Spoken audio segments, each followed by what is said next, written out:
You Talk family, what go on? What go on? It's your boy D. And of course, y'all know I got my PIC, man, the partner in crime, Mr. Larry Frank Jr. is with me in the building as always. And just because it's You Talk winning at the game of life, don't nothing change over here. Y'all know how we start off every show. It ain't no us. Without you, baby. Without you, baby. What's going on? What's going on? You Talk family, we got a treat tonight. Definitely got a treat tonight. Been waiting on this all week. All week.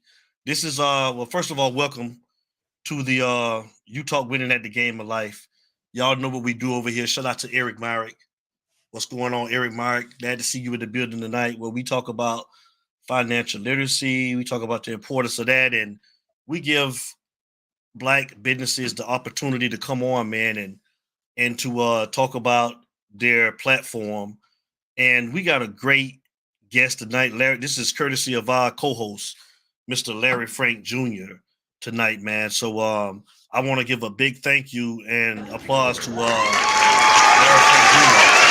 for setting this up for us tonight. That's my brother. Y'all already know what it is, man. We love you, Larry Frank Jr.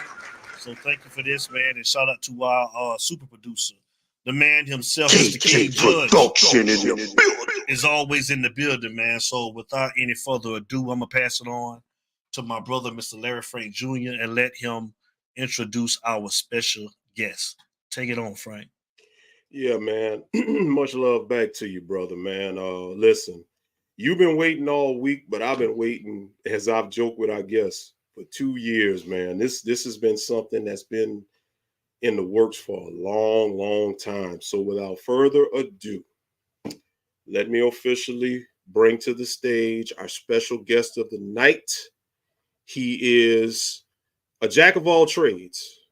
Yeah. He's into jujitsu and karate and all that stuff that I know nothing about except for what I've seen, in movies. Right. But what we got him for tonight is for the business side, man. This guy that we are going to bring on is a master. I call him a master. Right, but he may not consider himself as a master, but I have to call him such because that's what he is. Trader, investor, stock market guru, and more importantly, a motivator, because he is going to teach you and talk to you and make you realize that we don't all have to stay on that corporate plantation. We can find a way to get off that corporate plantation. And we could all, as he taught me, to become the CEO of your own portfolio. And you don't need no college degree or invest no hundreds of thousands of dollars for that. So enough of that. Let me bring him on in here. Get ready, D. Bring him in. Let's give it up for the one and the only, our brother, Mr. KD O'Neal. You already know. I did that. Yo, first. Thank you, Mr. Frank. Thank you, brother, man. It's a pleasure to be here on your platform. I know you've been reaching out to me, and you've been such a loyal, committed subscriber to me and my page and my movement that I've been doing on Facebook for the first 4 years of investment. So it is my honor to come out and, show up on you guys' platform. So thank you so much for having me. Yes, sir. Yes, sir. You know what, man? It's only right that we have you on because, ironically, and we'll get into it later, but with what NVIDIA has done, and we'll talk about some of the other securities and what they've done recently, man, listen, it's an honor. It's an honor to have you. And I'll say this, and I'm not going to knock any of the, the professional YouTubers that do this thing, but the one thing I'll say about KD, I will personally vouch for KD because y'all know I keep it real. I'm not going to say something is good and put my name on it if it's not. I don't believe in lying. So the reason why I was so adamant about getting you on here is because, man, you don't just teach the actual technicals of the market. You actually motivate and inspire, and you make people like myself that never thought I could get into this game realize that, I got the same opportunities as my counterparts. So I just want to be able to, have you here with Devin and just, let your voice be heard, let your blessings be spread amongst our audience and our viewing group. And hopefully, people can latch on and understand that, you're leading the charge, brother. You're leading the charge. And anything we can do to help you, make us move forward as a people, we got you.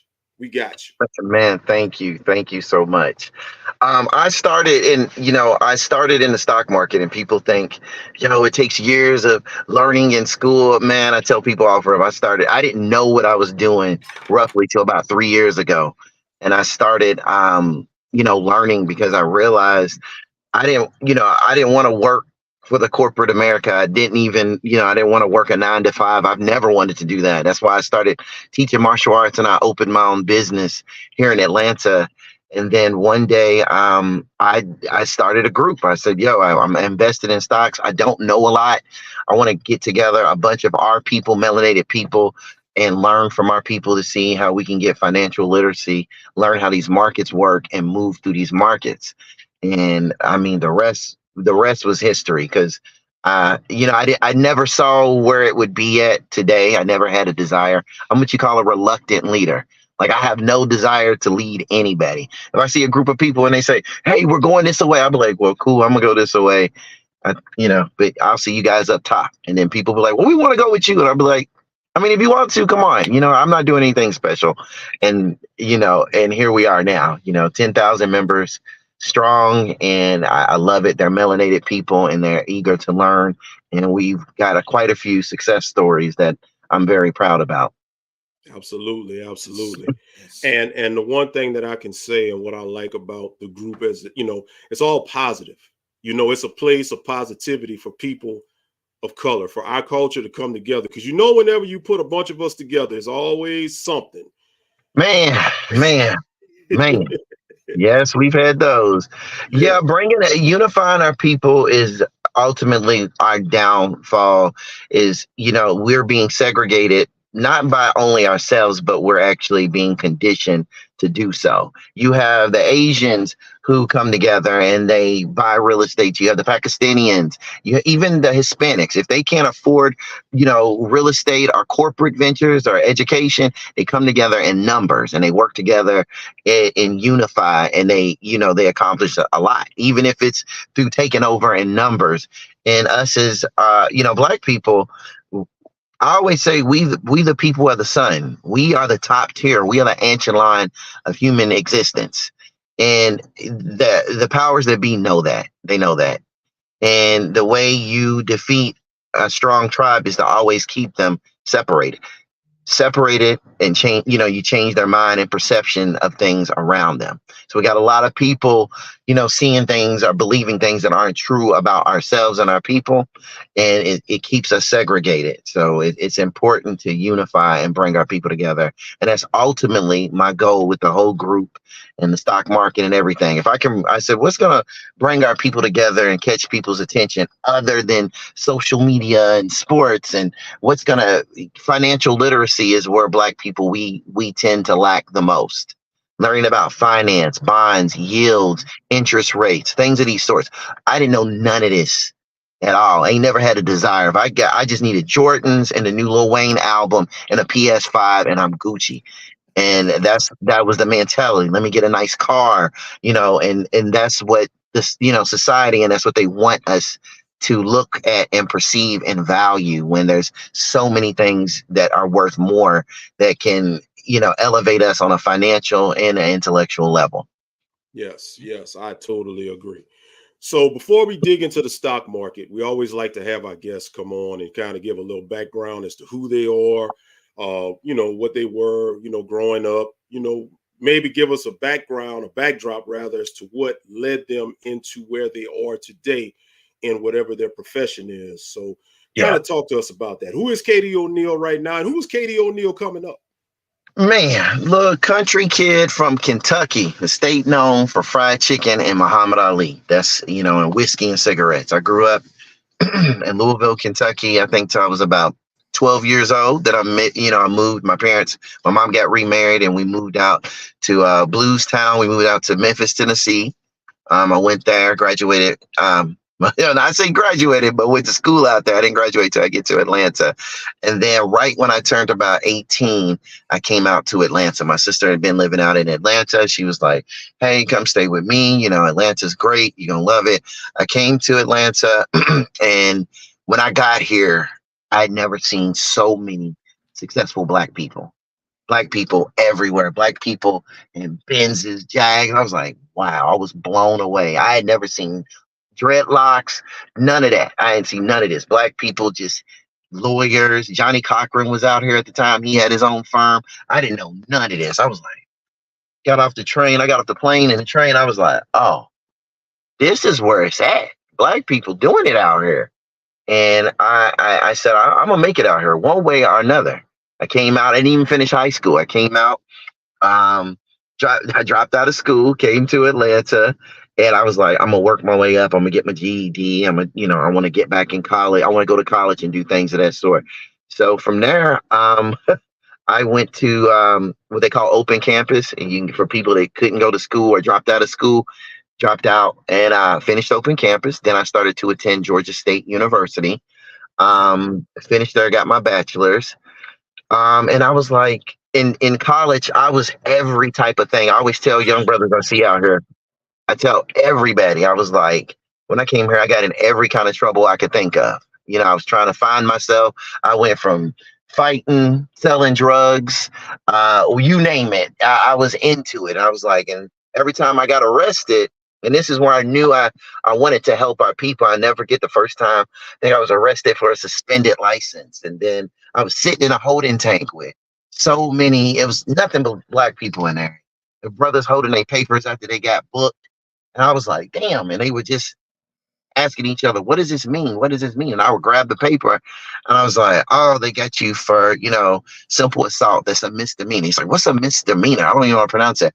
I said, it's something that's considered a light crime, something you can only do a maximum of 12 months in jail in.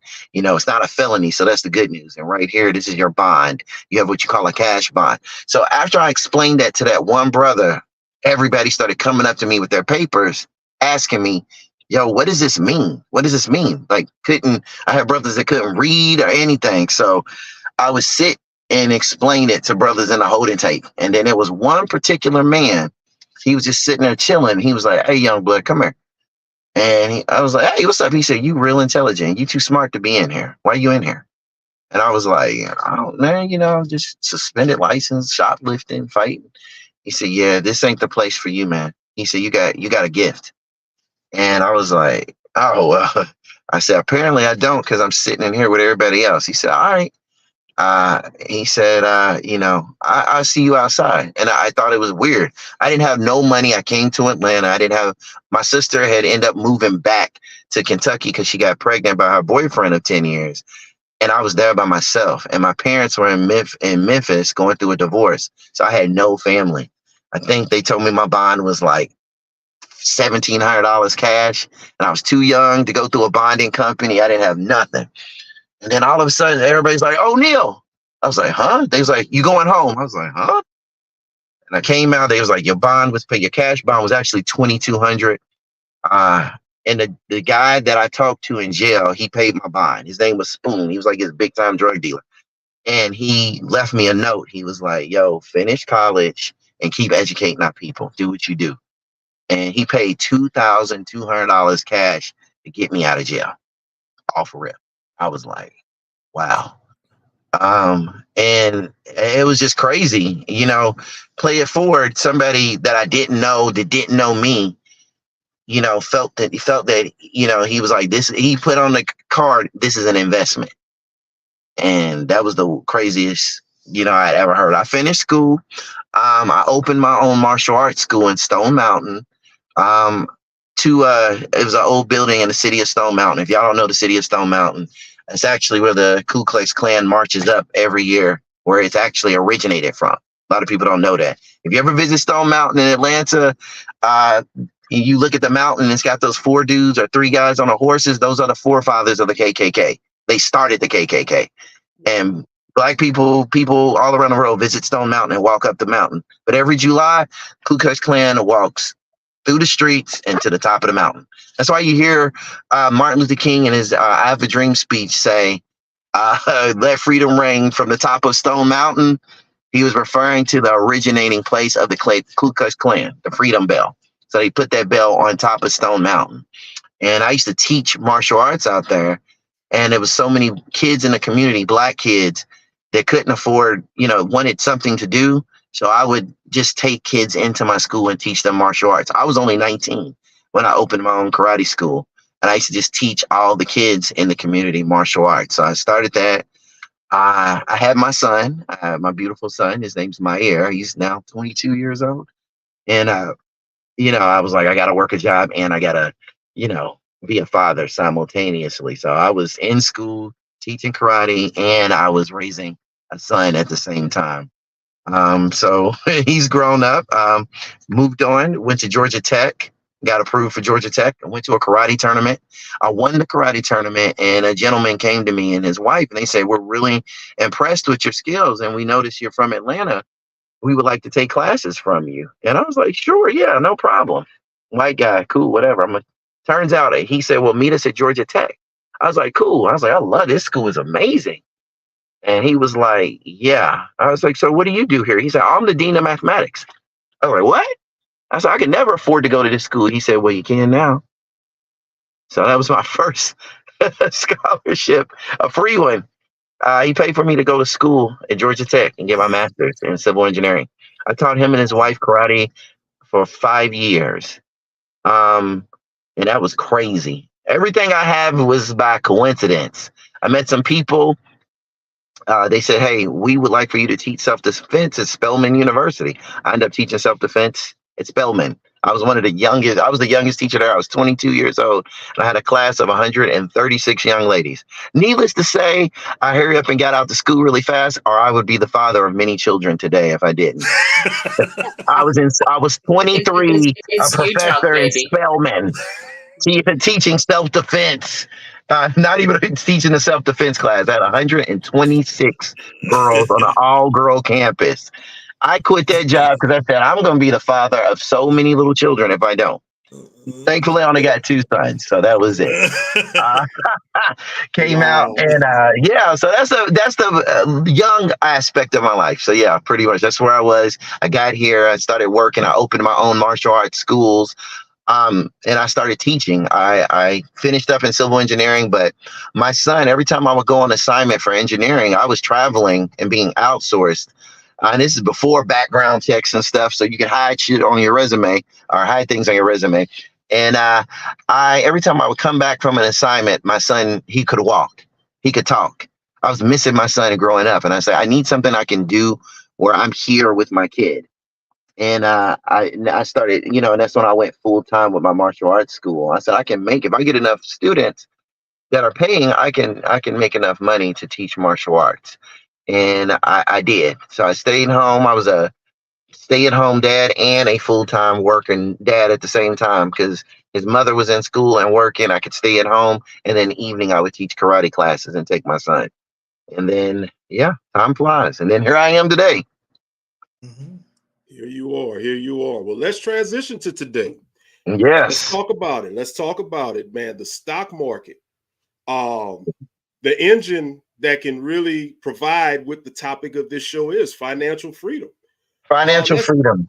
Yes, absolutely. So, KD, tell us, man, what initially made you get into the stock market? A 2-part question. What made you get into the stock market? And then the second part, did you find any difficulties or challenges when you first began your journey?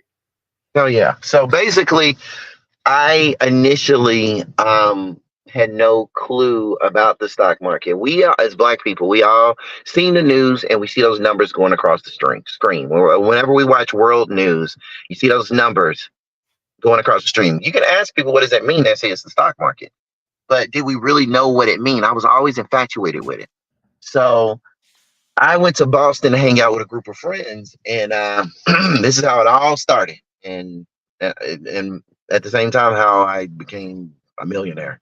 So I went to Boston, and my friend, I was like, yo, I've always wanted to walk the Harvard campus. Like, I want to walk around Harvard. He's like, yo, bet, actually, there's a seminar going on. There's a speaker. You want to go check it out. I was like, bet, let's go. So we get into Harvard. Cool.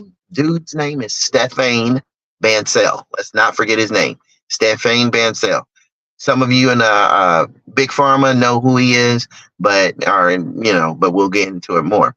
French guy, I get there, I can barely understand what he's saying, but he's talking about how they can program your cells, your messenger RNA to activate and notify your body when a virus is coming, a specific virus. And I'm really into sci-fi, so I'm like, I love Star Trek and Star Wars, so I'm listening to this dude, and I'm like, yeah, this is wow.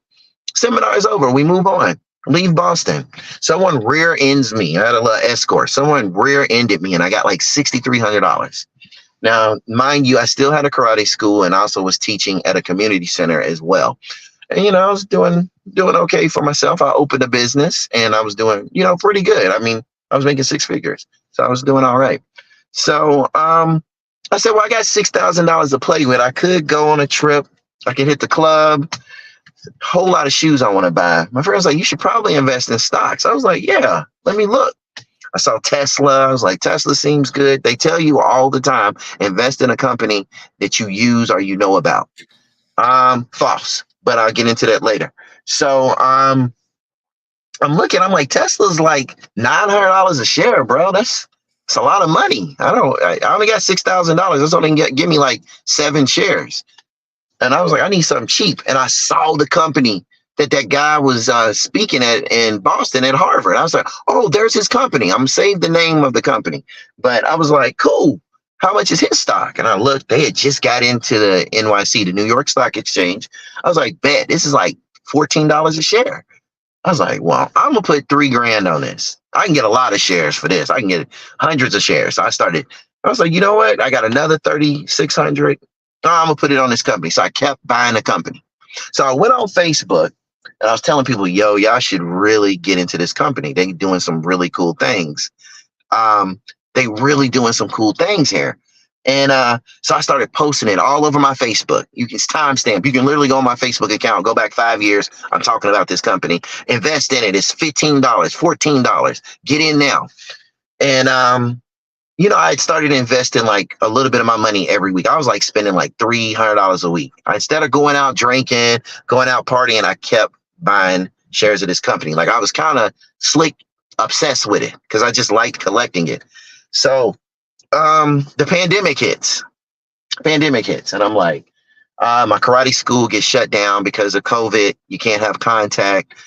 I went from making $15,000 a month, $20,000 a month to zero.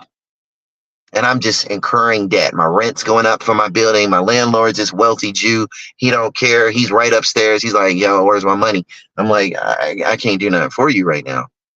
And my friend was like, well, you've been invested in this stock. Her name is Dr. Ball, Dr. Natasha Ball. She is our admin. She's actually head admin of the Black Collective group. She said, well, why don't you start a Facebook group and start getting Black people to talk about investing? Maybe we can get like 100 people that know about stocks and can talk about stocks. I was like, if we can get 100 people, that would be awesome. So I was like, but I don't know how to set none of that up. And she's like, I'll do it. It's cool. It can be like a little group, a project you can do. And I was like, all right, Dr. Ball, let's do it.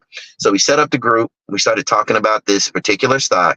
And we started telling people, and then, telling our friends. People started joining. And then the stock went from like $14, $15, $19.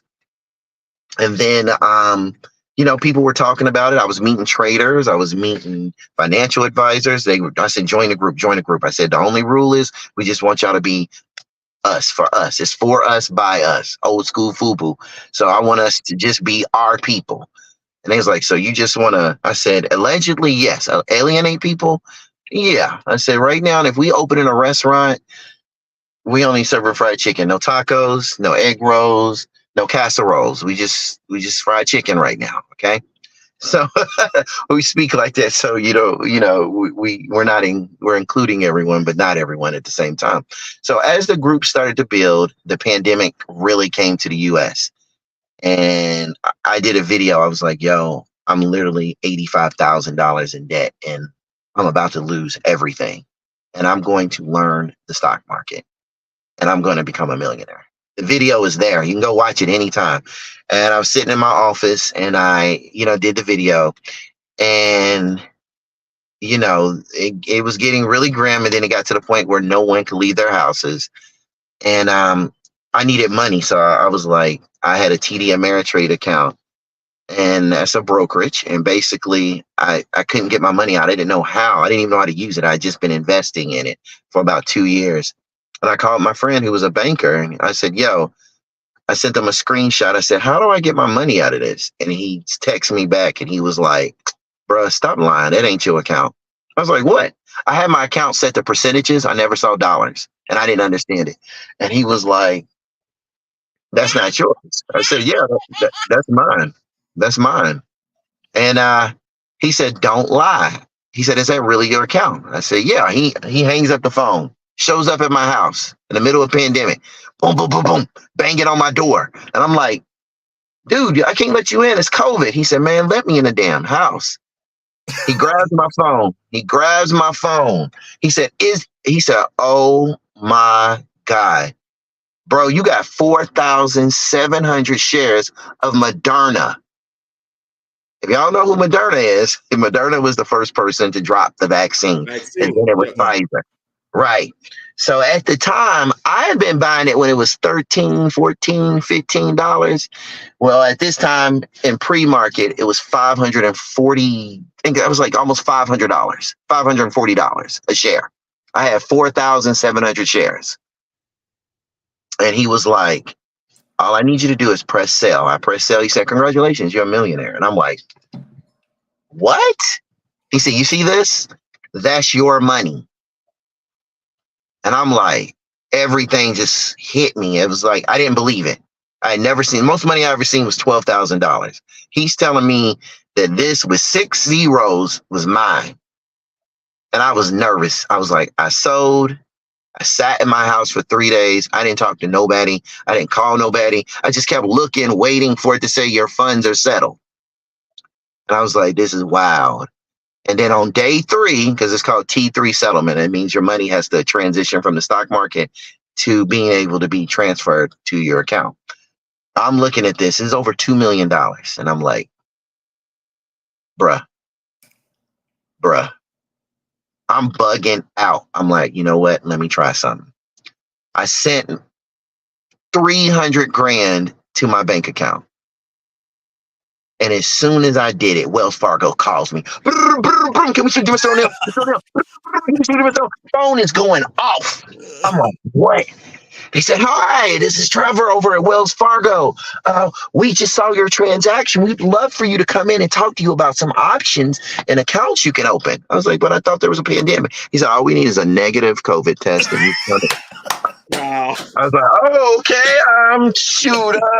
Yeah, no, I hung up. I was like, shoot, I don't know what's going on. So, people, everything is shut down, So I said, the first thing I want to get is a car. I always saw this. I always wanted to go to the Jaguar dealership, and all my moderators, they were there. I did a live where I went and paid cash for it. So I walked in, saw this beautiful Jaguar F-Type, black, red, just beautiful. I was like, this is what I want for this. He's like, oh, it's $79,999. I looked at it. I said, what if I tell you I can give you 70 cash today? And, I looked kind of young, and I just had on, I didn't even wear a mask. They were looking at me. They were in the dealership, and they was like, if you can come with 70,000 cash today, I'll sell you that car. They were like, the manager was looking at me like I couldn't do it. So I walked my little self, drove over to the Wells Fargo, and I asked for a cashier's check. I told him before I left, I said, can you put that in writing? And he laughed, and the salesman laughed at me, and he signed the paper to sell me this car for 70 G's. Right? I'll travel my little butt over to Wells Fargo, get me a cashier's check. I come back, I said, there you go. I said, and this is what you signed. So I bought the car for 70 G's, got in it, couldn't drive it, but still, I am now the owner of a new Jaguar F-Type. Awesome. 2020. So I'm bugging. I was like, wow, 70,000. I look at my account and it's like 330,000. I still have $330,000. Oh my God. with a paid What's off next for job. me? Yes. What's next for myself? What the? So yeah, you give your mom money. You give I need a place to live. I said I got to get a better house. So I said I don't know if I want to buy right now. So I saw this beautiful home. The guy was renting it. I was like, cool. He said, well, I'm having an open house. And this was a great deal because this is like 2020. This is a great deal. And he's like, it's a 5-bedroom, 3-bathroom. I said, it's just me and my son. So this is more than enough room. This is really nice. I said, he's meeting people. I said, look, I'll give you $10,000 deposit and I'll pay 1 year in advance up front. And you give me this rate. Give me this 5-bedroom, 3-bathroom. I think it's for like $2,300 a month at the time. I still pay that. So that was a good deal because now inflation, a house like that is like $4,800 a month. Yeah. So moved in, like, cool. I'm in this nice house. I'm walking around the neighborhood and I see these townhomes, and this is going into the stock market and real estate markets. I see these townhomes that said, hey, they're 300,000 starting, but they weren't built because of the pandemic. I was like, 300,000? They were 6 floors. And I was like, wow. I wonder if I can broker a deal. So I called the agents and I said, I noticed the houses aren't built yet. They said, yeah, the pandemic, everything slowed down. I was like, cool. I'm interested in buying a house cash today. And he's like, you are? And there was 4 of them on one street. I said, well, I see you selling them for, 300, but I would like to do 200,000 cash for each before they even built. He said, well, I got to check with my manager. Manager comes back. He said, I can do 220. You do 225. I said, I tell you what, you do 200, I'll buy 4. And he was like, deal. If you got cash, I'll take all 4 houses for 800 grand. I said, I do. I transferred the money, bought 4 townhomes brand new before they were built. 200,000 a piece. They were valued at 300,000. Today they're worth $800,000. I own all 4. I own the entire block. I don't live in any one of them. When the pandemic ended, the neighborhood called me back and asked to buy the houses. They said, we'll buy the house for you for 300,000. I hung up the phone on them. They called me back. They said, okay, we can do 400. I hung up the phone and I blocked them. I said, so I brokered a deal where they could lease the houses because they were empty after they were built. I said, you can lease 3 of the houses and I'll furnish the other one. And that one would be a house that I would use for guests. And me and my friend, I invite my friends over. He got dreads, he got gold teeth. We hanging out, walking through the neighborhood. Lady calls the police on us. And they're like, police pull up. Because I grabbed a piece of trash out of the yard of one of the people that's renting from me. Now, the lady doesn't know she rents from me. She rents indirectly through the agency. So she don't think my black self is my little, thugged out friend or anybody.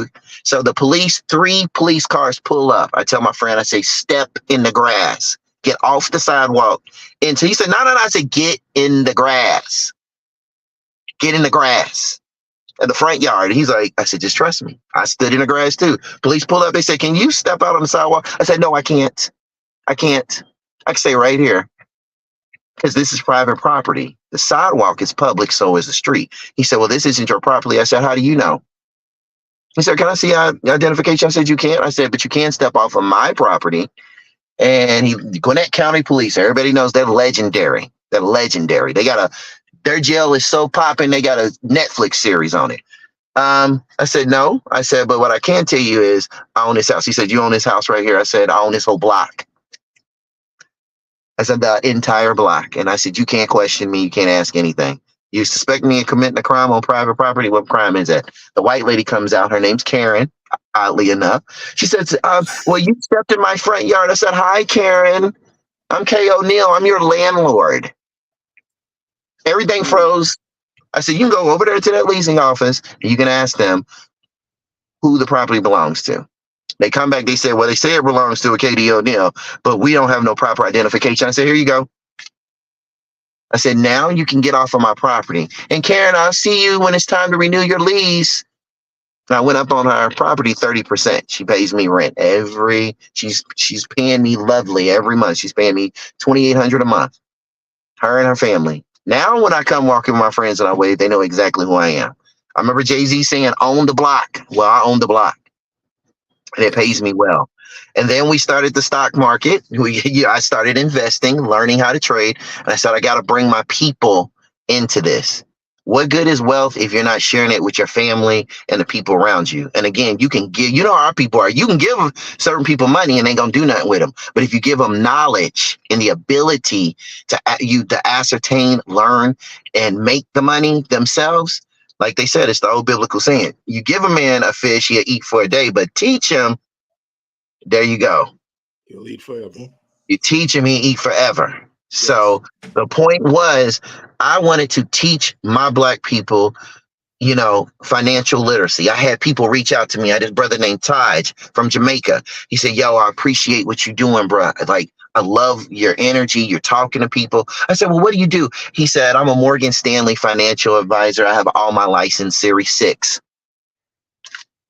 I'm in New York. Whatever you need, I got you.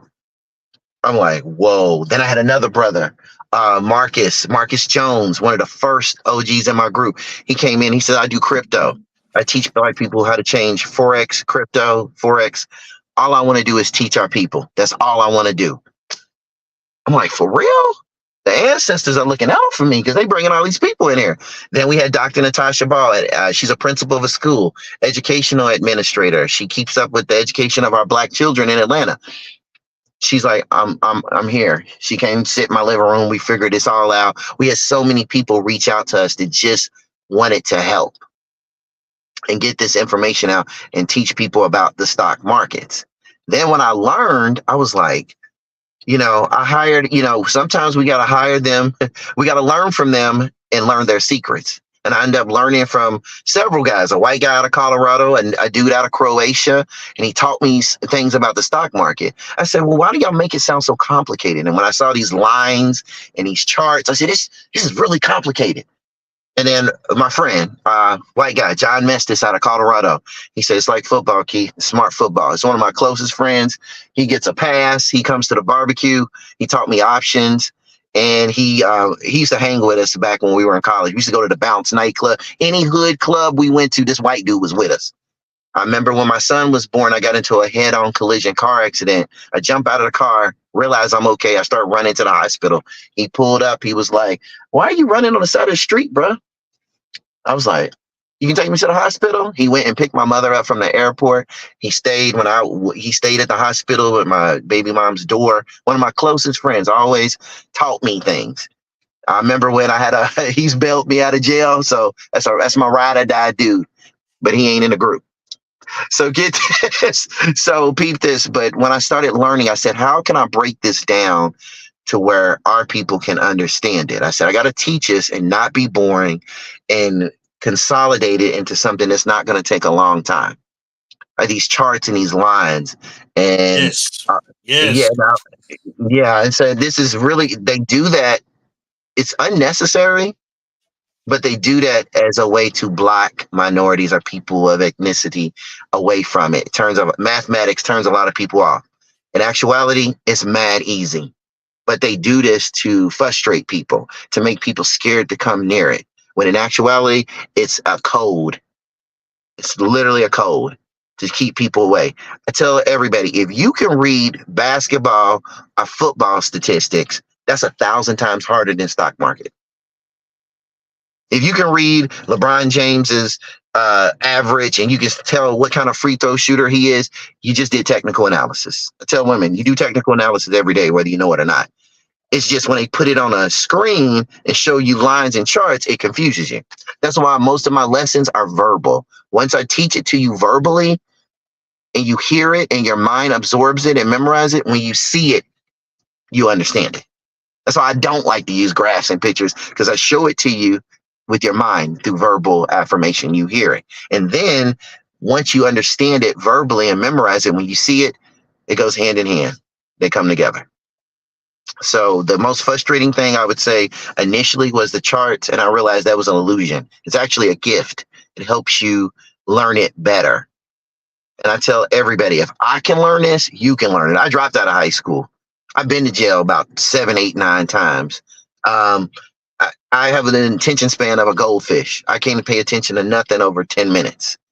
And I'm like, if I can learn this, I'm not the coldest beer in the refrigerator. Everybody can. So that's what I do. Hey, I could go ahead, Devin. No. Go ahead. Don't bro. Okay. Any questions? Shoot. Yeah. Any guests, if y'all got questions, please ask me any questions if you don't understand something. And, I like to give examples and let you know what's going on. Like, I like to teach. Like, I'm going to teach right here. I'm going to take 3 minutes and show you how to understand something.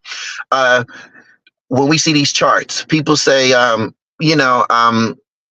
you see the white man come on the TV and say, well, we're looking at the Dow and S&P 500, and based on the moving average, it looks like it's overbought. And I said, just say overall the stock market look like it's going down in comparison to the last 10 days. Just say that. Just say that. But no, we got to sound complicated. We got to sound like we're smarter than what we really are. We got to sound like that.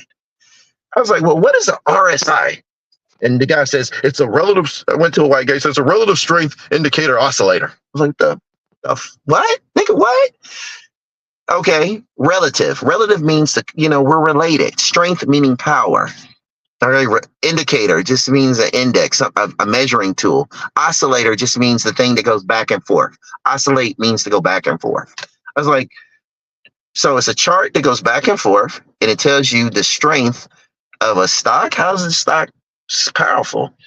Well, it's seeing if the stock can maintain the price that it's currently at. I don't understand it. So this is how I would actually explain it to regular people. We'll take LeBron James, right? Let's learn this lesson together. LeBron James has an average of 30 points a game. People, how do we get a basketball or football player's average? We take the amount of games they played and all the points they scored, total up the points, and divide them by the amount of games they played. That's how you get a player's average. In the stock market, that's known as a moving average. Just say the average. Nope, we're going to say a moving average, or exponential moving average. Oh, to precise, a moving average. Got it. So LeBron James has a moving average of 30 points a game, right? So let's say it's the finals and he's playing the Celtics. LeBron James goes in, scores 75 points in one game. Do you go the rest of the game thinking, the rest of the season thinking LeBron James is going to score 75 points a game? Why not? Why not? Why not? That's too high. Because it's too high. That's unrealistic. That's unrealistic. That's unrealistic. How's it unrealistic? And how the hell do you know it's too high? Because we ain't never seen it done before. Because that's not the average. See, I'm cheating. That's not his average. Thank you. It's not his average. I shouldn't answer because you've taught me. You know it. You've been taught. Yeah. So think about it. So his moving average is 30 points a game. You were right, brother. You said it. You have historical data. That is what technical analysis is, the study of historical data from the past. So you know that he averages 30 points a game, and he scores 75 points. We're not saying homie can't score 75 points again. It's just highly unlikely based on his historical data, or what we call in the stock market, his moving average. Now, the relative strength indicator is like an odometer on your car. It's like the thermostat. It lets you know when a stock is running hot, medium, or cold. It only really has 3 gauges, just like the thermostat in your car. When you get in your car and it's all the way on C, and it's cold in the winter and it's on C, you have to get in your car and do what? Turn it on and let it do what? Warm up because it's cold. If it's in the middle when you're driving, that's normal. It's normal temperature. But if you're going 80 and you see the car on hot, the car is what? Running hot, and you need to do what? Turn the car down. So that relative strength oscillator that goes back and forth measures LeBron James' game. So if he scored 75 points, it would move up to hot. So he's running hot. He's on fire. Ever heard that term in basketball? He's hot. He's on fire. You're right. Your relative strength indicator is telling you he does not score this normally, and he cannot maintain. We're not saying he can't score 75 points a game. He can't maintain it. Well, why can't he maintain it again, brother? You said it before. Why can't LeBron James maintain 75 points a game? Because of his historical past data is what? How many points does he normally score? 30. 30. I'm sorry. And what's your name again, Coach? I call him Coach, but Devin. Oh, Devin. Devin, yeah. Devin, I'm asking, I call him Coach. He did the football thing. So, okay, I say Coach Devin. So, Devin, if LeBron averages 30 points a game, he scores 75. Do you think he can go to the rest of the season scoring 75 points a game? No. So, if I asked you, well, what do you think he could score? You would say what? 30. 30 points a game. So, LeBron comes back again and scores 65 points a game. You'd be like, okay. We're not saying he can't do it again, but based on his 72 game average, he averages 30. So he can be hot a couple of games, but eventually he's going to do what? Go down. His average. So he goes 65 points. He plays another game. He goes 55 points. He goes 40 points. People are going to say, he keeps going down. Why? And you would say, what, Devin? How low is he going to go? And what would you say? 30. 30. Right, there you go. You just did technical analysis. He's moving past his 72 game average. Now, if LeBron comes in and scores 5 points a game, he's cold. And according to the RSI, they say he's cold. He's just having a bad game. Maybe he has a cold. Maybe, he's scared of the team he's playing. But that's not his average. They say, so you think he can score 10 points? It's highly likely that he will. This is technical analysis for men. And I tell the ladies, when I teach women, I say ladies are the goddesses of technical analysis. Nobody can do technical analysis like the God's gift to the world. That is the woman.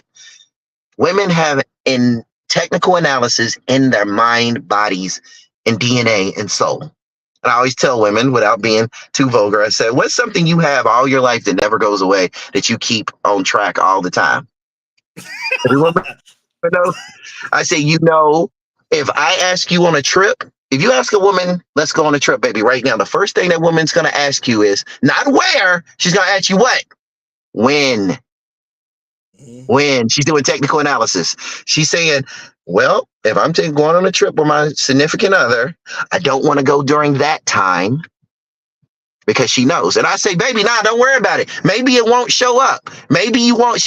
What day are we talking? I'm talking about the first of the month. She's like, that's not a good time. Well, maybe it won't come. She'll say, sir, it's going to come. How do you know? Because she has historical data from the past. Yeah. It's consistent. It's heavy.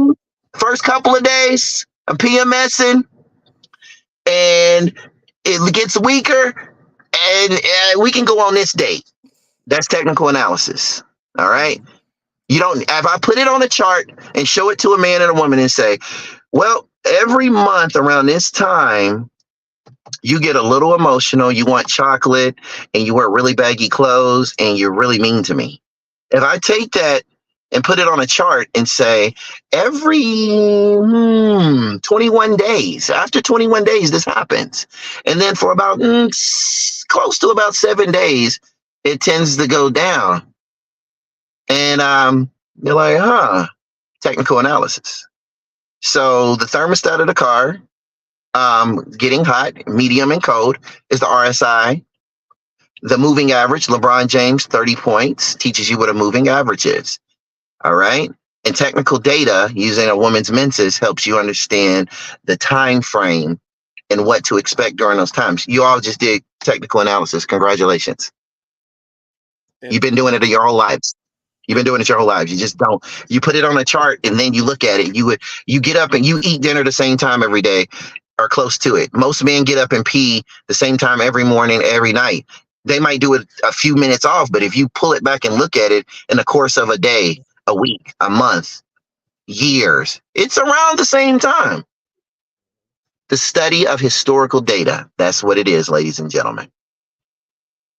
So there you go. And We just had a lesson. Yes, absolutely. And let me add to that, because I've been dealing with KD for about a little right at 3 years now. And thank you so much. Absolutely. And ladies and gentlemen, I'm seeing a couple of comments. I see Joseph Bernard and Chris Kane. They're ready to get down right now. I'm gonna put the number up soon, y'all. I'm gonna let y'all call. Yeah. What KD just did, he broke it down. This is how. Because I will speak for myself. You're talking to somebody who, when I first started, pandemic 2020, like pretty much the masses of everybody else, to me, it was more of a guessing game. I was just putting money in here, losing money, guessing, okay, get lucky a few times. Now I think I know something, go hard off of my profit and lose it all. So when I got with KD literally, and I'm trying to look at charts, and just like KD said, is the absolute truth. When they tell you and they start ringing up stuff, MACD, VWAP, RSI, 50-day moving average, 200-day moving average, simple moving average, exponential moving average.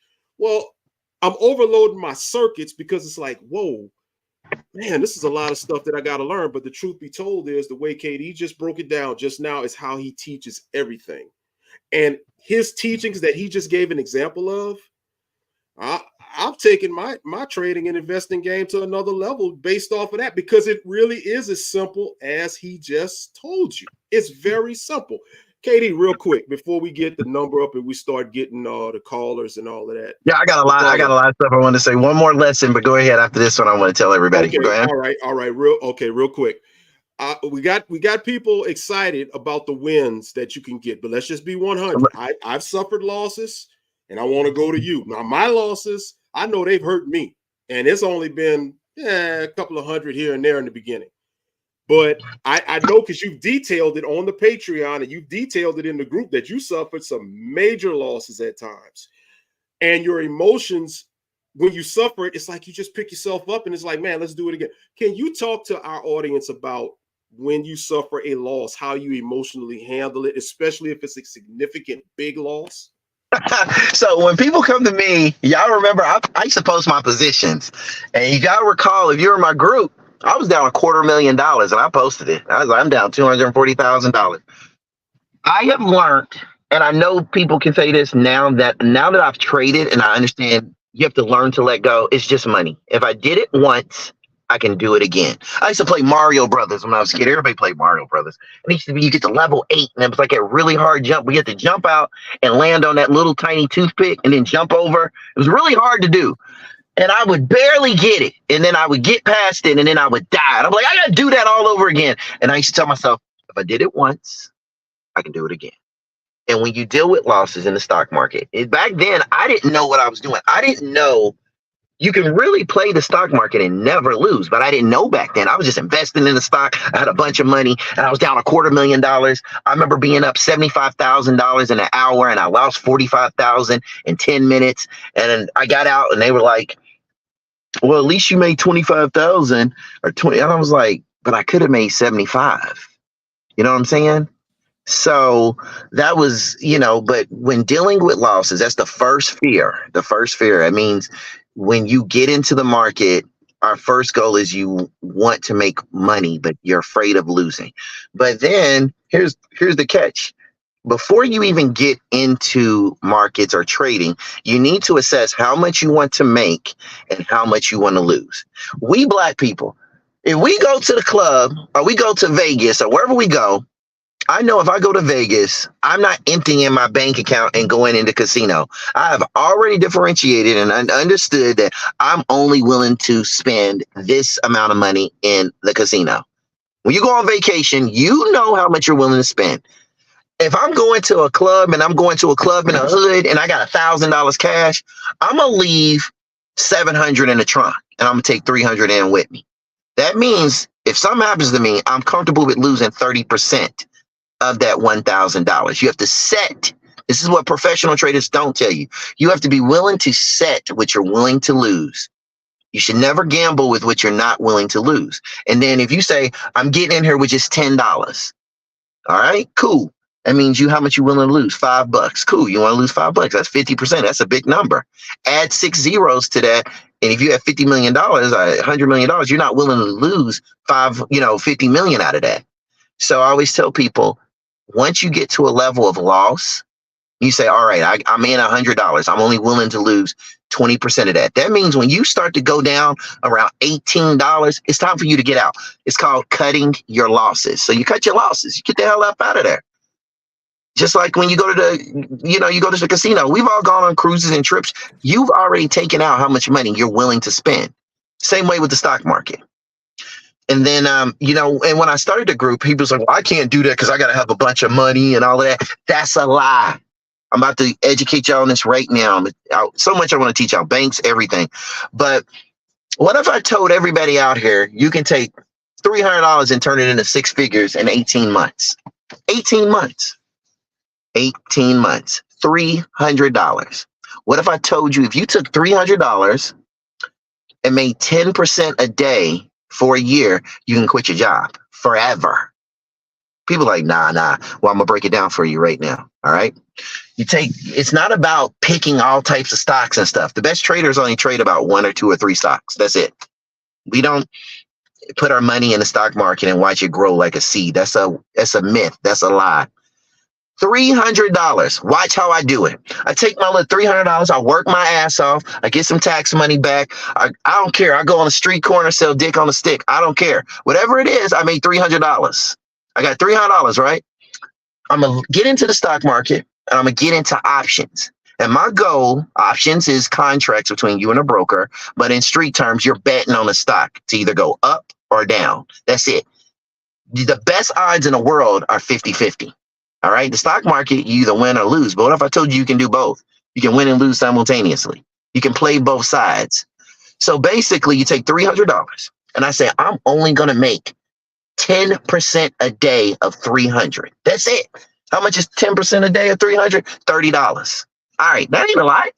Larry knows that Larry can do $30 in his sleep in the market with $300. You take 10% of $300. $30 a day. That's a what? 3, 6, 9, 12, 15, $150 a week. Cool. In 2 weeks, that's $300. All right. You done already went up 100%. In 1 month, that's $600. You done went up again 200%. Just by doing 30% a day. 30%, $30. 3, 6, 9, 12, 15, 150, 2 weeks, 600. 1 month, think about it, is $600. 10 months is $6,000. Add another 2 months, you get my drift? It's $7,200 in 1 year. That ain't a lot of money, shit. No. But if you can consistently make $30 a day for 12 months, quit your job. You don't got to work no more. People are like, how? Because now you got $7,200. So you went from doing 10% of $300, but now you can do 10% of 7,000. 10% of 7,000 is what? $700 a day. 7, 14, 21, 28. You got it. You got it. $3,500 a week. Hell, let's just say $3,000 a week. $3,000 a week. 3, 6, 9, 12. Hello, $12,000 a month. In 10 months, $120,000. All right. So now you're making 134 in a year, 134,000 a year.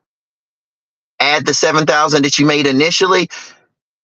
2 years, sir, you've made $84,000 a year. Now, here's the funny part. My portfolio is worth millions, but I only trade with $100,000 a day. I day trade with 100 grand. My quota is 10,000 a day. Yeah, 10% of 100,000. That's 50,000 a week, $200,000 a month, $2.4 million a year. That's what I tell the government. But trust and believe, I have the potential to make way more than that. All right. I learned how to invest into dividends. And then people's like, well, what about the taxes you got to pay? You're right. Estimate that you got to pay the government. It's called CP or capital gain taxes, 40%. We don't look at dollars. White people don't look at dollars. They look at percentages. This is what the white people do to avoid this. We open IRAs and we take our 40% from our profits and we put it in IRAs and let it collect interest for the tax year. And then when it gets to the end of the tax year, I done made 30% on my money so I can discount or write off a percentage that I paid to the government. All right. And then when I want to hide my money, I open a trust and I put it in someone I trust name that I can control, not your wife or your husband, because Lord forbid divorces happen. You put it in your children's name. You put it in your mom's name, your dad's name. It's a trust. People you know that's going to negotiate with you. You open a trust, you put it in your kid's name. This is what all rich white people and millionaires do. You open a trust in another state, Michigan, Wisconsin, wherever the fuck, open it there, put it in your kid's name. All right. Then your trust creates, well, your kid's trust, you file the articles of amendment to get it started.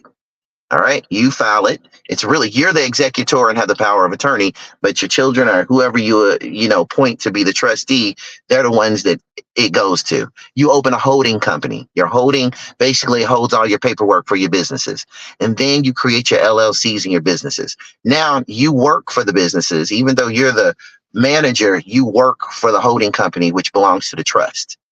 Nothing belongs to you. So when I use things, I'm borrowing it from my son. I'm borrowing from my dad. You want to sue me? Cool. I make $10 a year. That's what I pay myself. But I pay my mother. I pay my father. I pay my sons. And see, I donate to my sons. And we call that charitable tax deductible expenses. But I'm going way over people's head. But I want you to understand there's levels to this that they don't teach us. And we got to go out and find it. And now that I'm learning, I teach this to my people.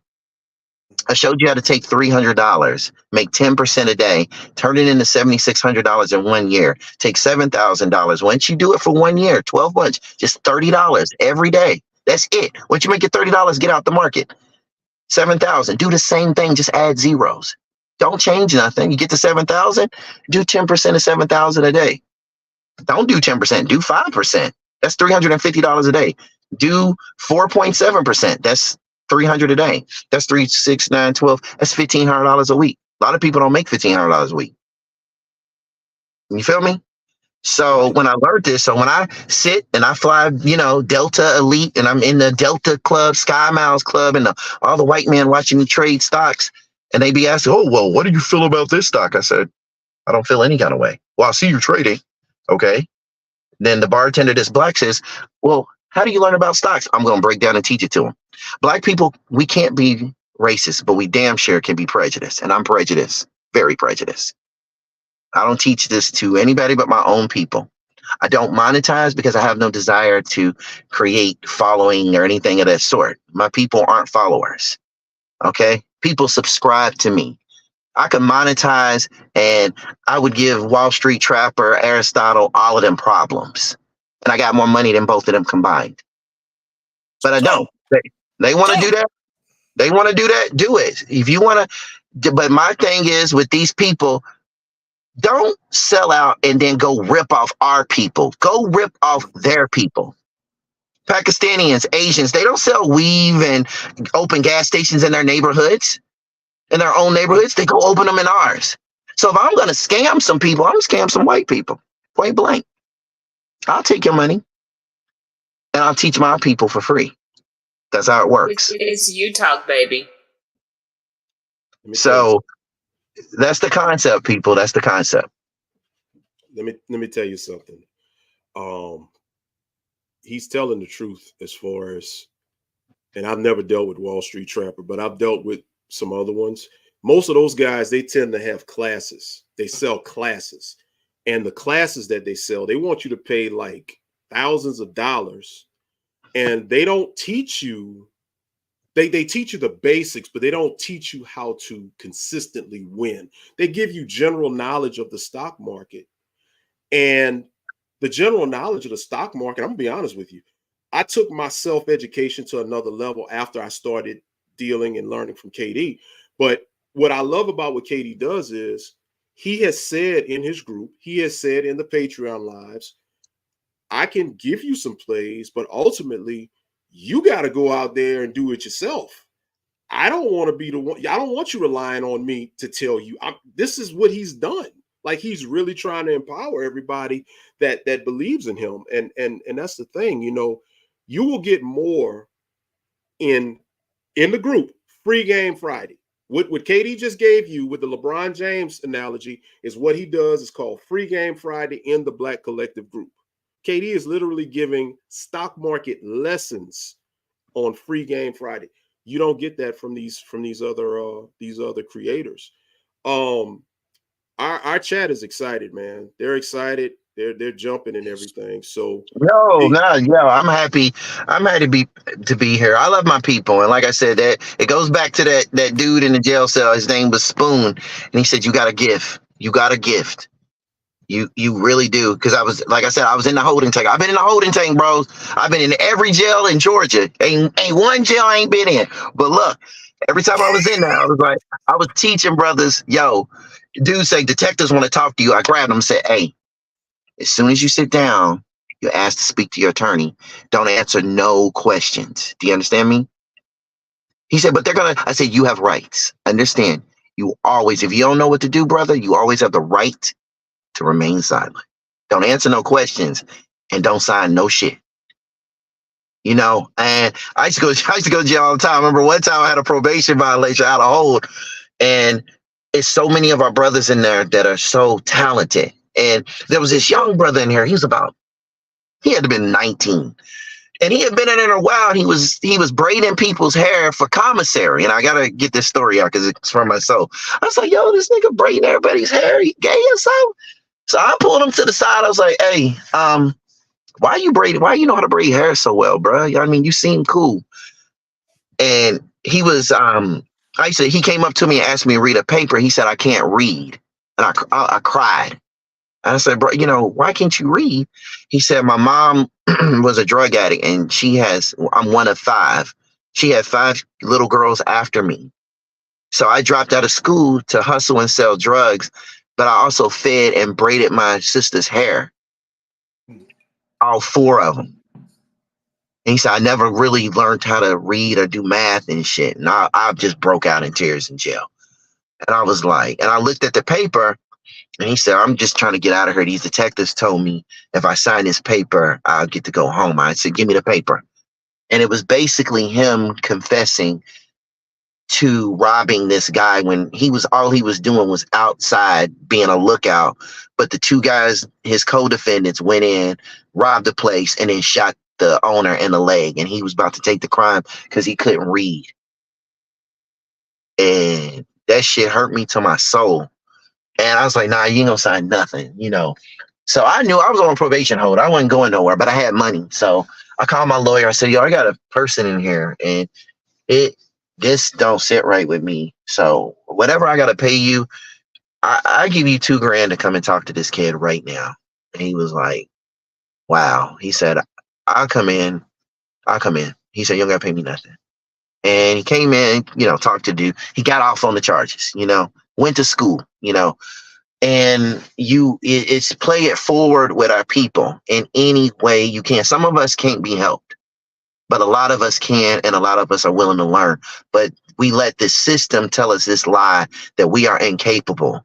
We're not able, or because we're black. I used to think when I was a kid, I remember when the Black Panther came out, that hit me so hard. And people's like, why? What? You know, I came out to movies and I saw these 2 little black boys and they was like, I'm T'Challa, I'm Black Panther.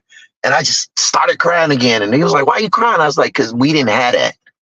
I told myself I couldn't be a superhero because I wasn't white when I was a child. I used to tell myself that Superman's white, Aquaman's white, Batman's white. Batman shows half of his face just to let the world know he's white.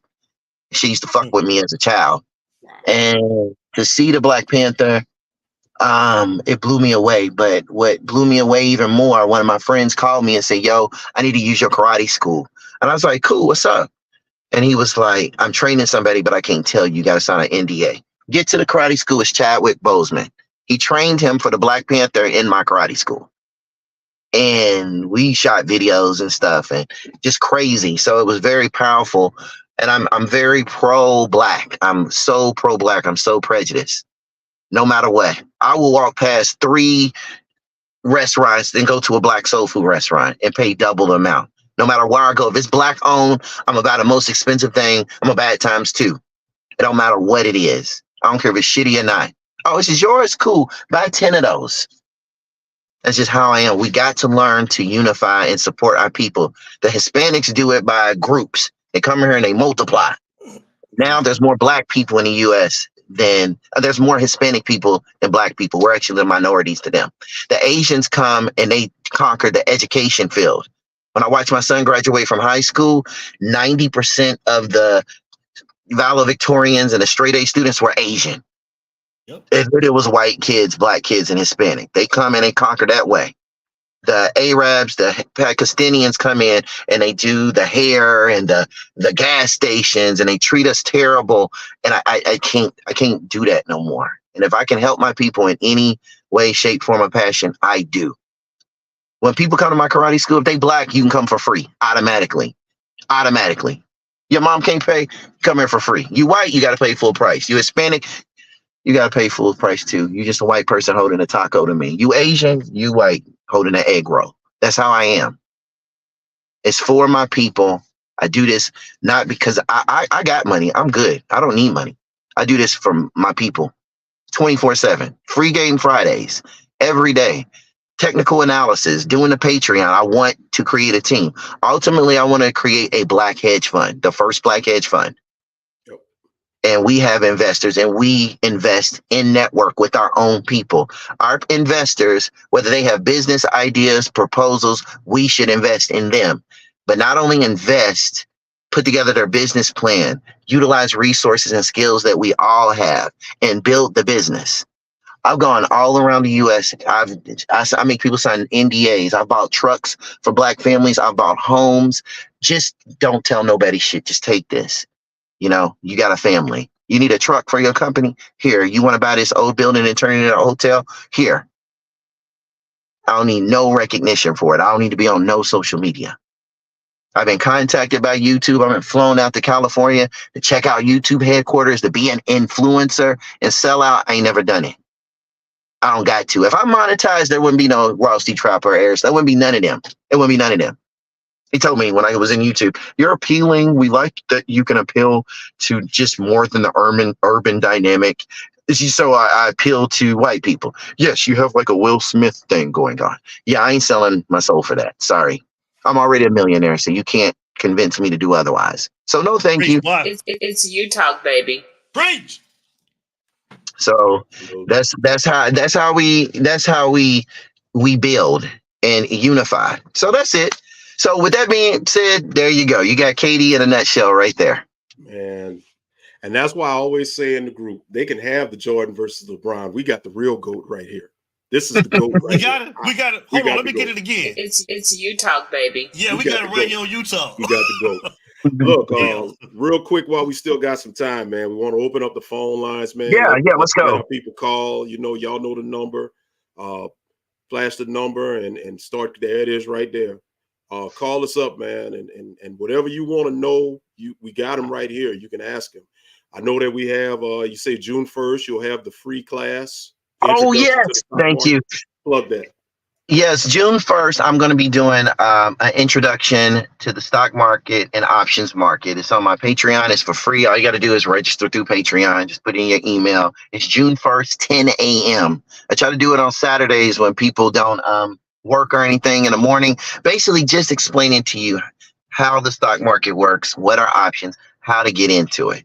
And at the end, I actually answer questions live. A lot of people don't like to take the time to answer questions. And like I said, there's no such thing as a stupid question. You know, you can ask. I ask questions all day. I'm a very inquisitive person.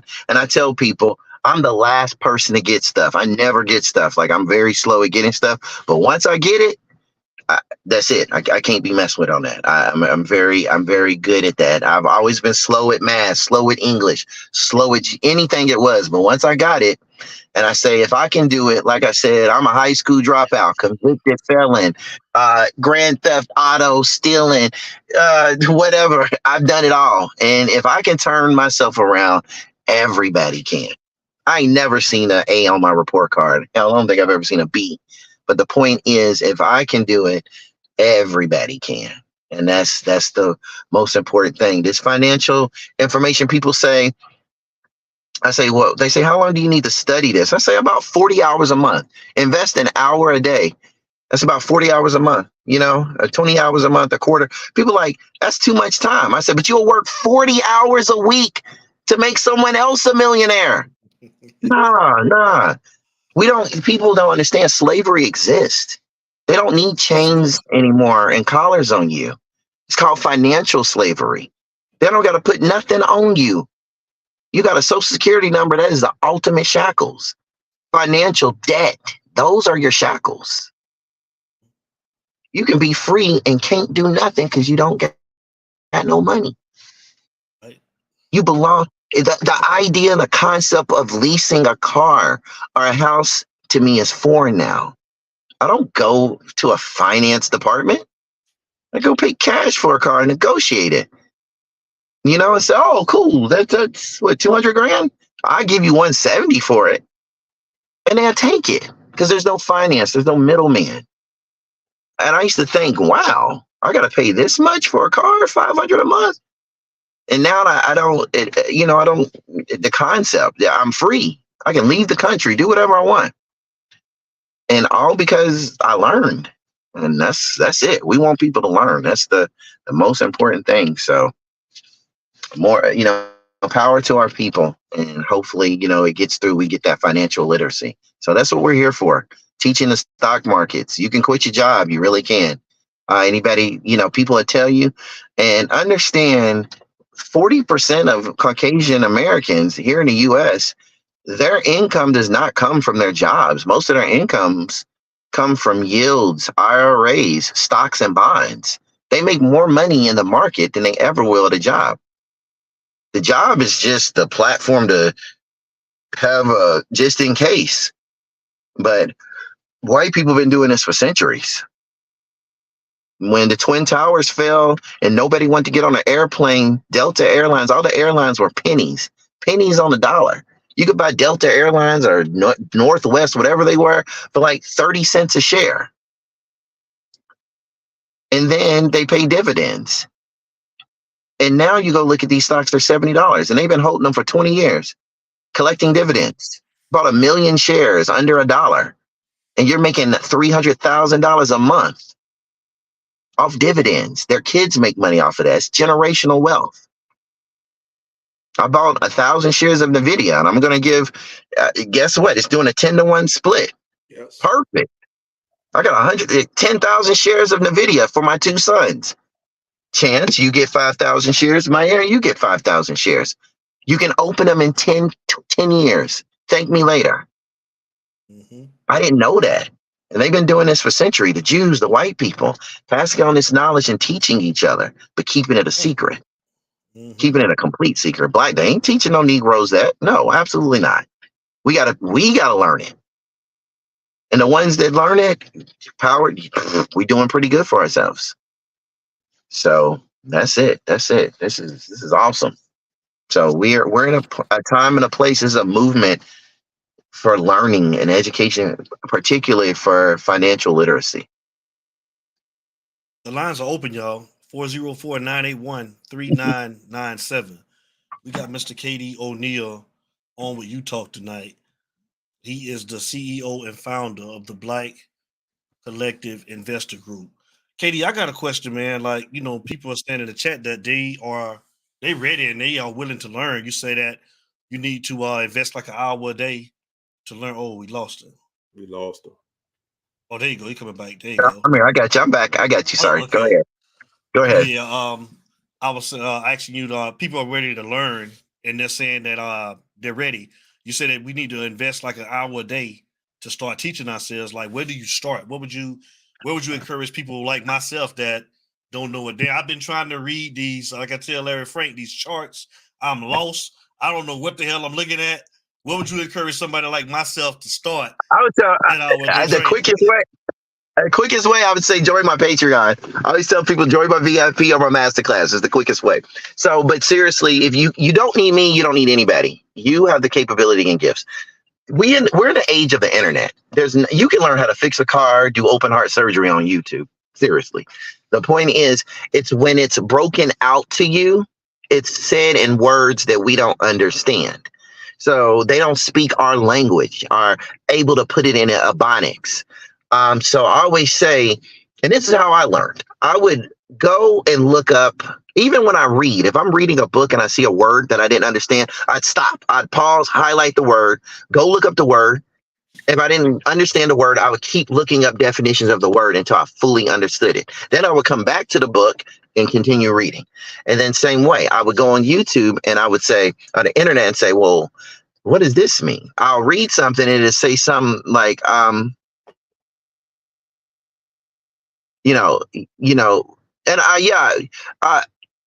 Cuban Damas, I saw that. Yes, I did explain what you do with capital gains. So he did put that capital gains. You put your capital gains in a interest-bearing account or typically a Roth IRA. And while you're waiting, You let it sit for a year, pay the tax penalties, and let it sit for a year, because the money you make from the interest pays you more than what they're going to deduct on your capital gains. But we did cover that, Mr. Dumas. Thank you. Now, moving forward, you find people on YouTube that generate, that resonate with you. Everyone speaks a certain language. I would go to a video, watch it. I'd be like, I don't know what the hell this dude's talking about. I go to another video, keep watching on the same subject. And even if I didn't understand all three people I went to, I got a better concept of it. But then I had to keep studying.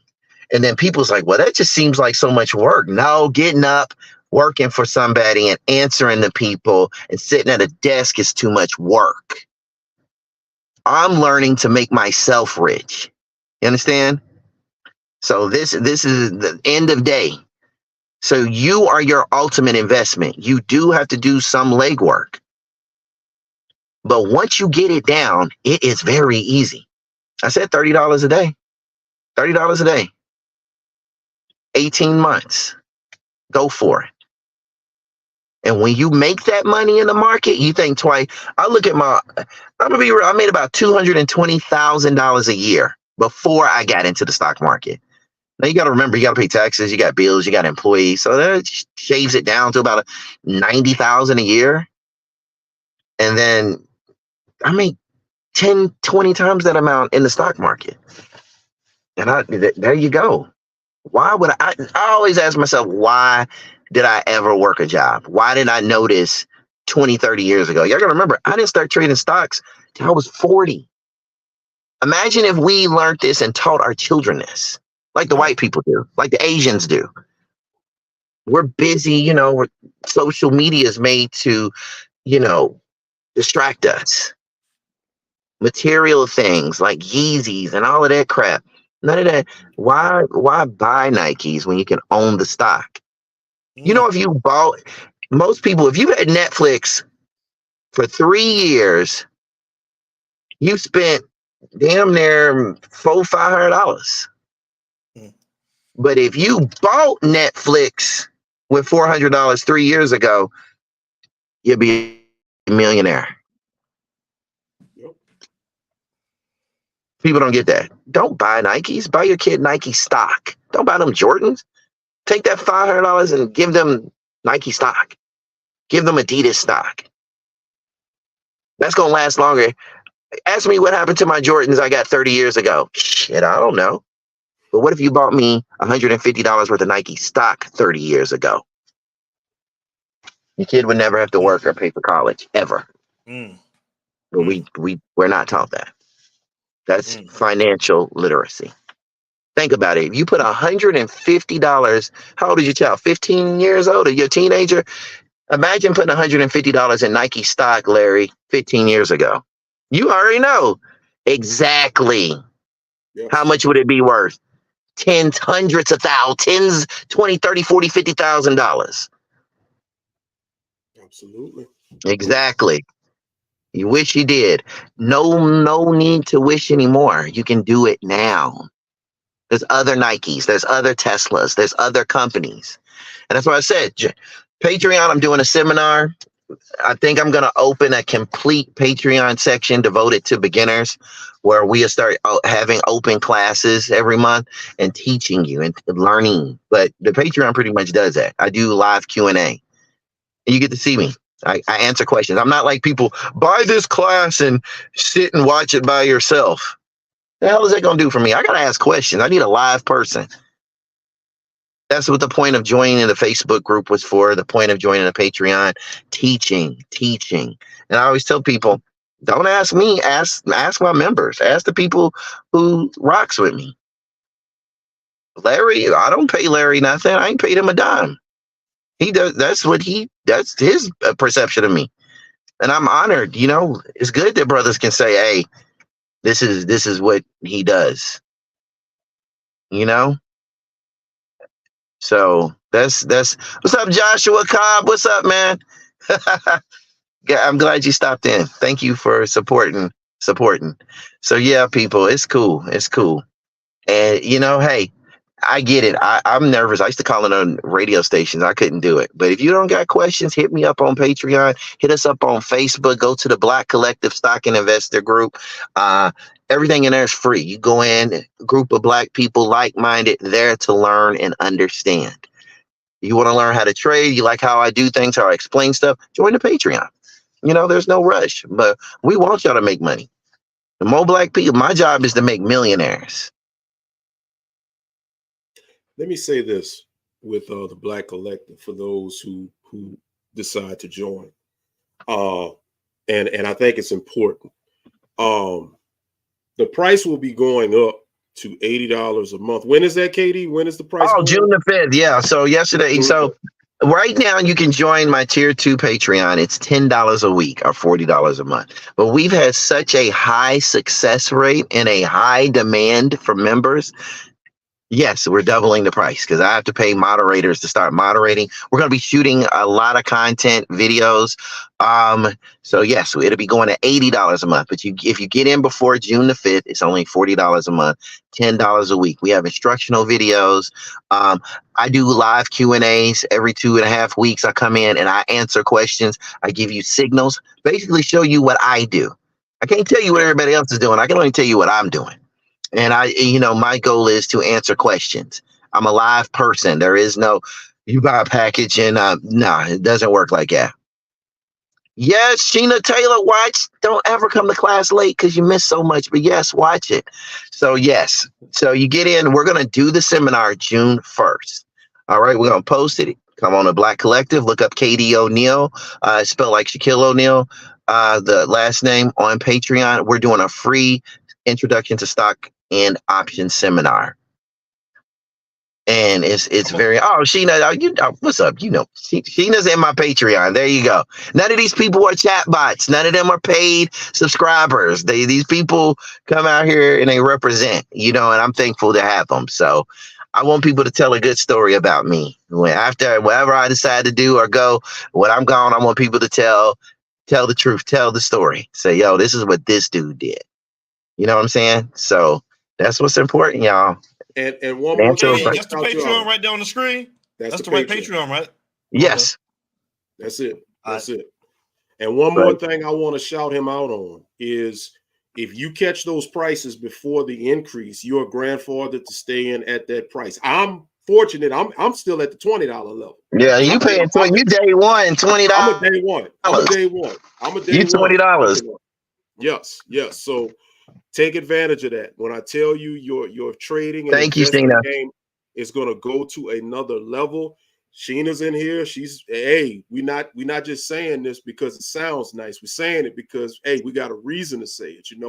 Once you pay for it and get involved, your profits are going to essentially cover your membership and then some. Yeah, definitely. That's what we going up. One guy was like, Wayne, he started with me 2.5 months ago in my master class. Wayne is up.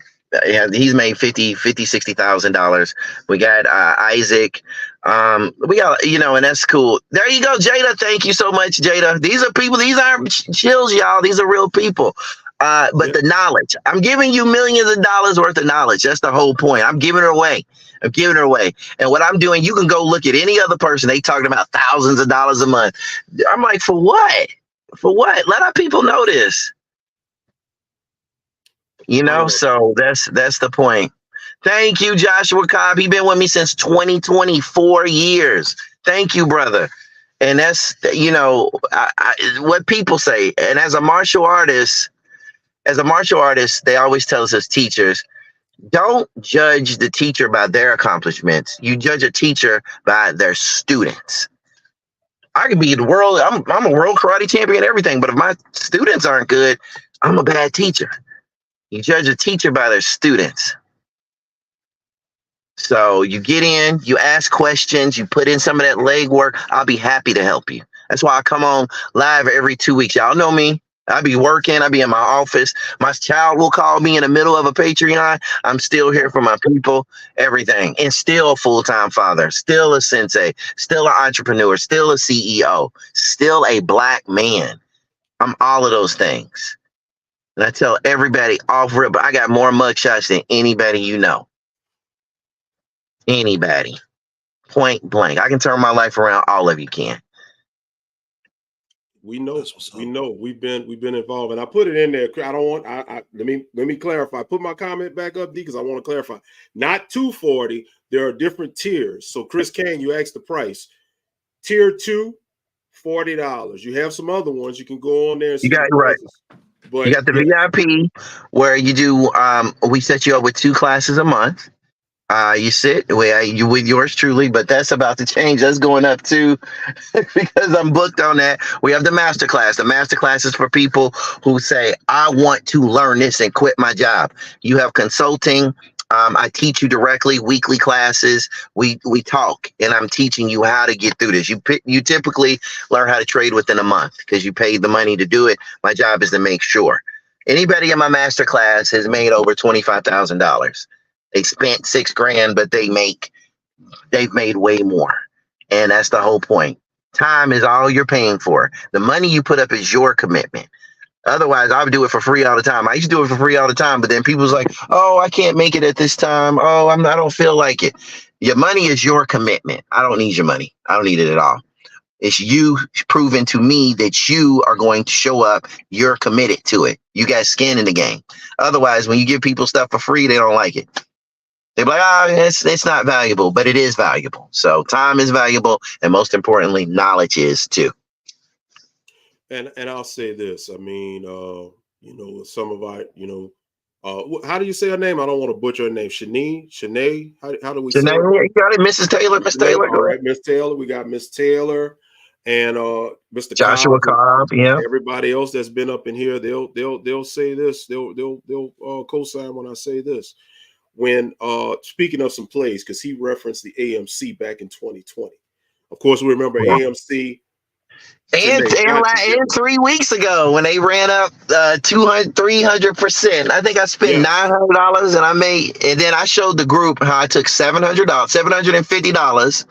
And in 6 days, I showed everybody everything I did. Moves, plays, Patreon was in on it.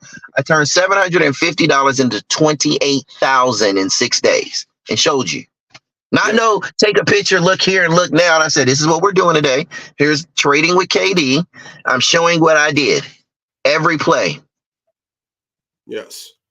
And as you see in the chat, as you see right there in the chat, there are resources in the group. We have a chat, be popping. It's what we do. Like I said in the beginning, we are a family. We are a family. We put our plays up. We post our gains. We cry about our losses whenever we take a loss. We come together and cry, But it's all in the interest of coming together and doing this thing. And man, just in the video alone, I mean, you gave free game on the video for months. I did play-by-plays on that. I did play-by-plays, been talking about it. The day it happened, the day before, I said, this is where we're going to get in.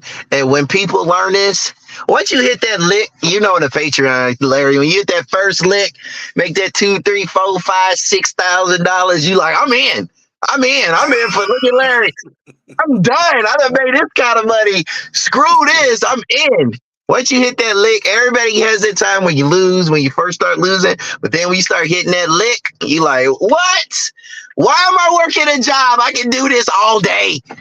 I'm done trading at 12 o'clock, bro. I'm done. I make 10,000 before 12 a day. And that's all I need. That's all I report to Uncle Sam. That's it. I want to give you your flowers on something that you said today in the group. And you posted it, and it was powerful. And it will. I think you know what I'm about to reference when you said, "I want to make 20 millionaires. I want to help create 20 millionaires." Let me tell you something. He means that. He means that. Like if you're watching us right now, you've heard him. The genuineness in what he is doing, he really means that. Like he wants to see you win. And one thing, KD, that I'll say that what Devin and I have, we both have a very similar approach and attitude in life that we want to win and help others win. If we can win, we want to do what we got to do. That's why we do this series. That's why we have resources and we bring people from different walks of life on here that can, help spread what they're doing that's successful. So brother, man, I tell you what, bro. Thank you. Thank you guys. Thank you bro, guys. I can't say thank you enough, brother. I can't say thank you enough. No, thank you guys for having me. I'm sorry it took me so long to get out of here. I mean, get out to me. The Facebook, we have 10,000 members, and we keep our group exactly at 10,000 members on purpose. So we stay underneath the algorithms that Facebook has. Once a group hits a certain level, they start spying on you and looking at the stuff you do. We get complaints all the time from other people saying that we are a racist group. I told you, black people can't be racist. We can only be prejudiced. So, we keep the group very concealed. We don't have marketers or anything. We don't have spam or none of that. And people, Jesse, how you doing? Jesse, hey there. Hey, Jesse. Jesse's one of our moderators in the group. She's been with me for quite some time. How you doing, sister? And thank you for coming. That's super nice that you came. But yes, but Jesse's actually the moderator that cuts people out if necessary. If we have inactive members, we purge and we recruit, more active members. We get plenty of people that try to get in our group, and we're actually quite exclusive. Hey, Pam, thank you for coming, Pam. So look, Black Collective is representing, and this is an honor. Y'all could be anywhere in the world. Y'all here with us tonight. So thank you so much. This speaks volumes. And I hope this gets out to all your listeners. And, feel free to reach out to us in the Black Collective. Reach out to me on Patreon. And we got you. All right. Definitely. Yep. So, Katie, man, we appreciate you, man. We appreciate your time, man. Thank you. Coach, thank you, man. You invited me. This is great. It's like going to a nice restaurant. I like it. But listen, we love it. Me and my producer definitely going to be reaching out to you. Definitely about the class, about the karate class we talked about. Yeah, martial arts. Yeah, come on through. Come on through. I'll show you some moves. You can come through. You got my personal invite. I'm the master. Go easy on me now, man. I'm that 46-year-old man we were talking about now. So nah. I'm like the coolest teacher, man. I'm one of the coolest coaches, man. You will love it. You will love it. That's what's up. Larry Frank, you want to close us out? Listen, man, like I always say every week, please like, subscribe, hit the notification bell. We've got some new members, Black Collective members up in here who are in the chat and everything. So, hey, share this video, share this podcast. Yes. Let's get this man out. This man needs to be heard more than just where he's heard at right now. Because when I say this man is a gem and a blessing, I mean it. I'm serious. And at the end of the day, brother, Katie, we thank you. I know I keep saying thank you. I sound like a broken record, but not just for the financial gains, but for the information, for the empowerment, for really, you remember when Tupac said that I don't think I can change the world, but I think I can spark the brain that changes the world. Yeah. I look at you in that same sentiment. You may not be able to change for the culture, but I think you can spark the change of the culture, because what you're doing is going to be spread so far out if we can get this out. And man, listen, it all starts with you. And protect this man at all costs. God, man, thank you. No, guys, thank you so much. That's the most important. Thank you for having me. And I hope, you invite me again in the future. Oh, hell yeah. Oh, yeah. Most definitely. Hey, Katie, tell everybody where they can find you at too, bro. Man, definitely the Black Collective Stock and Investor Group on Facebook. You can find me on Patreon. Pretty much Katie O'Neill. I'm also I'm actually on Twitter. I'm on everything, Twitter, Instagram. So you can, find me out through there, but mainly in my group. I'm a private group. So we get to, people get access to me, and you get direct access to me through the Patreon. And like I said, I do private classes and things of that sort. So find me there. Yes, the free chat, join the Patreon, get in on the free chat. And also you can join the June 1st seminar.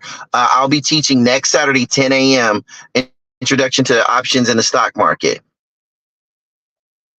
That's what's up. So yeah. I'm definitely joining after the show. I think Larry Frank, you sent me the link to join. Yeah, you so get to I'll come. Yeah, definitely you get to join. come through my dojo. You're gonna come I'm through the coming, dojo bro. You too, can so it's believe gonna be that. awesome. Oh, most definitely, most definitely. You We'll do guys, a I will be martial arts traveling. episode. We'll do a martial arts episode when you fall through. That'll be cool. Okay, definitely. Go. What you say, Frank? All right, listen. Hey, y'all gonna have a blast. Don't worry, y'all gonna have a blast. Listen, y'all up there in the ATL. I'm down here in Louisiana. Just FaceTime Hey, me. I'm coming out for some gumbo. I'm thinking about coming out there for that Cash Money reunion over there. I'm a huge fan of Cash Money. For the Essence, I might fall through there, man. I might have to come through there. I'm a huge fan of Juvenile. Live out here in Gwinnett, but yeah, I definitely want that. I think I got Janet Jackson in them, so I might have to come out there. They released the lineup. They released the lineup today. They got Janet. They got the Cash Money reunion. They got Usher. Yeah. Oh, for real? Forgot, but it's a big. Yeah, I'm Usher's there. gonna be on I'm there. Yeah. I'm there. I'm gone. I'm there. Yeah. It's hot out there, but I'm coming, man. I'm coming out there.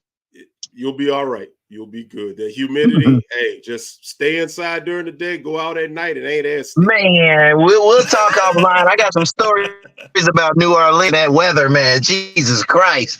But yeah, we'll talk offline about that one. Absolutely.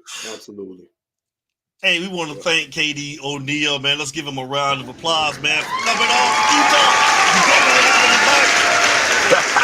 I like that special effect. Thank you so much, man, for coming on, Thank man, you. and giving us that free game, man. Thank you, brother. Really, man. We love you. Thank you so much, brother. You, man. We're gonna all right, look forward to seeing all of you. Definitely. Hold on before we get you on the line now. We do some over here in Utah. Laugh right, man. You gotta let them know what's going on over here now before we close out, KD.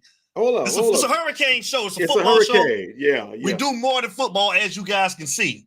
Next Friday, we're gonna be doing the show remote. I'll be traveling, going to Kansas City on Saturday, you guys. So showtime next Friday night at 8 p.m.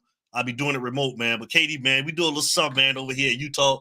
We want you to join in with us, man, at the end, man. All you gotta do is throw this up whenever I finish saying my hands up. Let me put my hands up because I'm on my phone.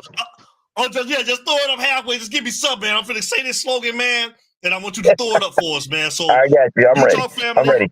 Everybody, man, y'all stay safe, man. We want to thank this brother, like Larry Frank say, protect him at all costs. This is our guy, KD O'Neal. Thank you. We love you. So y'all know how we start every show, and y'all know how we end every show. It ain't no us. Come on, KD. Bring it up. Without you, baby. Without you, and baby. we got. All right, KD peace, O'Neal, y'all. man. We thank you, man. We love you, brother, man. You stay safe. Y'all You already too. know Thank what it you, is. brothers. Thank you so much. Love you, brother. It's you talk, baby.